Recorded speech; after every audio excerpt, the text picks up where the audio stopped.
शिवसेना पक्षप्रमुख आणि महाराष्ट्र राज्याचे माजी लाडके मुख्यमंत्री माननीय उद्धव बाळासाहेब ठाकरे यांच्या वाढदिवसानिमित्त शिवसेना उद्धव बाळासाहेब ठाकरे पक्षाच्या उपनेत्या सौभाग्यवती अस्मिताताई गायकवाड यांनी मुंबई येथील मातोश्रीवर जाऊन त्यांना वाढदिवसानिमित्त भरभरून अशा शुभेच्छा दिल्या। महाराष्ट्र रक्षक शिवसेना पक्षप्रमुख माननीय उद्धवजी ठाकरे यांच्या वाढदिवसानिमित्त 27 जुलै 2024 रोजी मातोश्री येथील निवासस्थानी राज्यभरातील शिवसैनिकांनी विविध पक्षातील नेत्यांनी त्यांना शुभेच्छा देण्यासाठी मोठी गर्दी केली होती। आपल्या लाडक्या नेत्याला शुभेच्छा देण्यासाठी गर्दीचा अक्षरशः महापूर दिसून आला।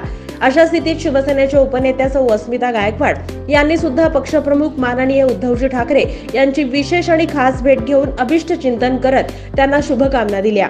याच वेळी तमाम शिवसैनिकांची मायमाऊली रश्मी वहिनी साहेब उद्धव साहेब ठाकरे यांची देखील भेट घेतली। त्या भेटीत सोलापूर शहरात भगव्या सप्ताहानिमित्त राबवण्यात येत असलेल्या उपक्रमांची माहिती त्यांना देण्यात आली।